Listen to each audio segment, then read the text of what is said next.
Welcome back. You're still watching World Insight with me, Tian Wei. The program is coming to you live on CGTN. Next, we turn to China's first ever conference on dialogue of Asian civilizations, which is wrapping up on Wednesday. The week-long event kicked off in Beijing last week with participants from 47 Asian countries and nearly 50 countries outside the region. Chinese President Xi Jinping keynoted the opening ceremony with an appeal for countries to treat each other as equals and to live in peaceful coexistence.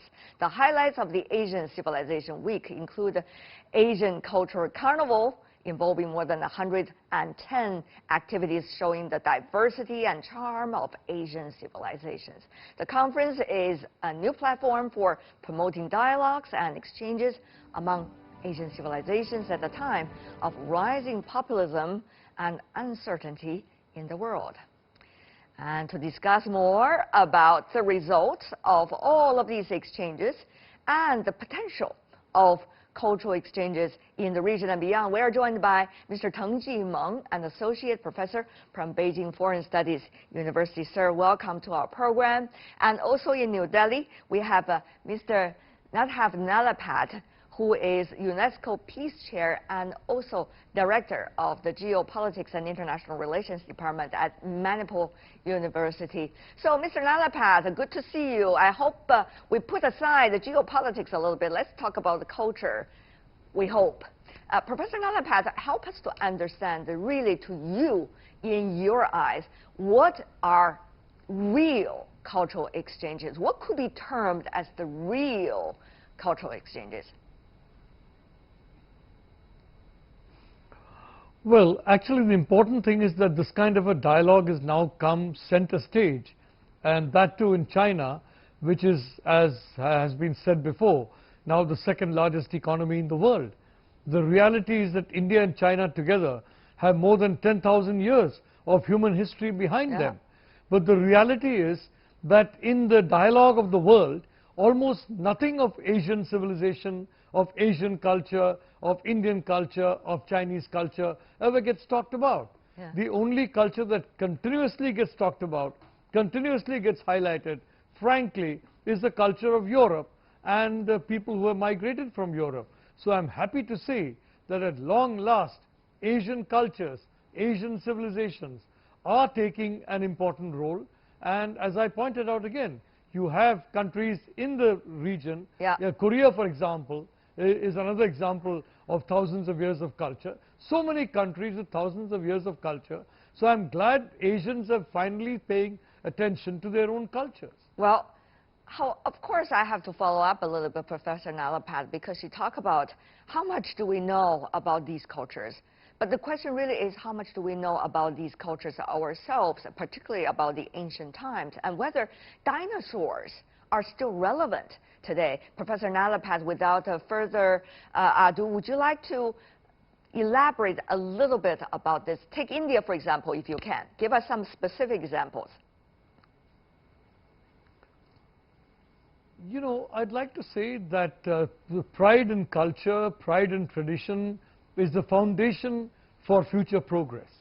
Why is it, for example, in the United States, Indian students, Chinese students do very well? Because they know that they have a rich tradition to fall back on. They have a confidence in that tradition, a pride in that tradition. So certainly there has been an effort to make this pride extinct like the dinosaur, and to, in a sense, make us believe that we really don't have any culture worth remembering. The fact is that we have great cultures, very much worth remembering, and I'm delighted again that we are remembering them and strengthening them, because in my view, you can claim the future only when you respect the past. Well, yes, indeed, but that sounds a little bit abstract, that you have the pride of your thousands of years of culture. Exactly what are we talking about? Is there something that we could hold on to? Professor Teng, I have to ask you about that question. I mean, let me just give you an example. How many in India, particularly the younger generation, would understand the ancient India operas, which is a fascinating thing, just like kabuki in Japan? How many in China, the younger generation, would understand Peking opera or other ancient formats such as kunqu? This is just one of those examples of whether we really appreciate dinosaurs or whether we just talk about it. Absolutely. I think you're right in pointing to this very quote-unquote dinosaur part of this very civilization. I think that part of the civilization is still relevant and resonant in this very age of anti-globalization, protectionism, or security Well, you threat could like say that. it, but how? But I how? mean, in this sense, I mean, how? I mean, to revitalize it by putting them on the stage, by putting them on the big screen, and introduce them into the campuses and into the classrooms so that the students may learn and revitalize and be part and basically internalize these cultures that we forgot back in the past. But of course, that is different, right? I mean, you know, market-wise, it's not necessarily going to survive. However, you have to put extra effort coming from, you know, the civil societies or the governments in order to do that. So what about its relationship of protecting these kind of dinosaurs? Professor Tang, vis-a-vis, let's just say, pop culture, which we are seeing all over the world. Well, once again, I mean, government played a key role, for example, like you said, I mean, in kind of putting this back on track or visibility of them. Improve the visibility of these great cultures. But then pop culture is different. Pop culture is basically a market behavior. I mean, once you created the market, I mean, pop culture would come in, and then it appeals. It appeals to young people. And so in this sense, I think old culture has to be made appealing to young generations. For example, Peking opera. I mean, very few people understand the very lyrics they sing. But now, how do they do that? Now they actually put all the lyrics on the side of the big screen and run them on neon lights. And so in this sense, I mean, people understand it. And so the first step is you have to let people understand these old dinosaurs. Yeah, well, that's probably the first step, but how far will it go? It's still be a big question mark. Professor Nalapat, for India as well, Bollywood movies, of course, are much more welcomed and understood than, let's just say, some of the ancient operas in your country. What do you make of that phenomenon? What of it really, whether it's the Bollywood movies or the ancient operas that are really belong to what you consider as the huge tradition of Asian civilization, particularly India's old ancient civilizations? Well, I'd like to point out that many of the dances of Bollywood still are classical. For example, Bharatanatyam, which is thousands of years old. Kuchipudi, which is again thousands of years old. Many of the songs have got traditions going back a considerable period of history. Now look at Asia. Look at, for example, Korea pop. But do people know about Korea that? How many of them are like you in India, Professor Nalapat, know exactly where the dances stem from? Where were they originally coming from? And why do they exist like they are? Well, I must confess you're right. For a long period of time, we were really taught to believe that these cultures are too worthless to even talk about, to study, and we were taught to believe that we should just forget about them. You're perfectly right about that. But over the last several decades, that has changed, and people have started rediscovering their past. I was just recently in China. I went to some locations, for example, in Changsha. I went to some places in Hubei, and I saw, Hunan, Hubei, and I saw tens of thousands of people going there, many of them very young. So whether it's in China, whether it's in India, there's a going back to the past. And let me tell you, I mean, these were not morbid cultures. These were very vibrant cultures. And at one time, in 1820, China was the world's biggest economy, and India was the second biggest. So we're not talking more than 140, 150 years ago.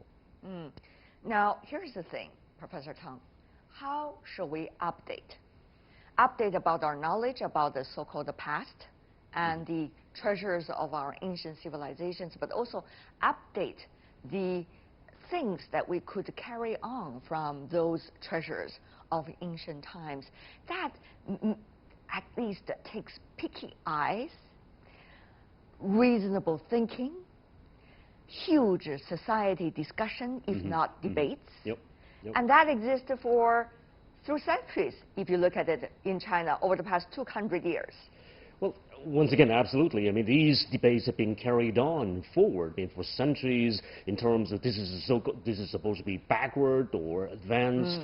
And so to a large extent, that I think that we need to rely on new technologies. New technologies are actually helping us. And so take film, for example. I mean, film as an art form, and it is originally simply for entertainment, and now we use it for basically disseminating messages, disseminating images, and disseminating culture in general by putting them on the big screens, by making them colorful, by making them three-dimensional, and to make them actually multifaceted. And so in this sense, I think that film technology is a way to rediscover and carry on that very old tradition that we have been forgetting about in the past decade. And so young people now are also attracted to this very technology. And so take the internet, for example, and take this very three-dimensional or even AI technology. I mean, see, all these great technologies could be pressed at the service of humans to profess the greatness of human civilization.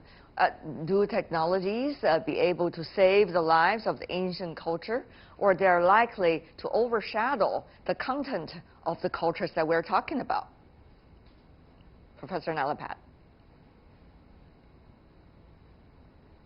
Well, look, I want to point out that, if you go to the United States, if you go to China, if you go to Europe, larger number of people are becoming more vegetarian. They're taking less meat, for example.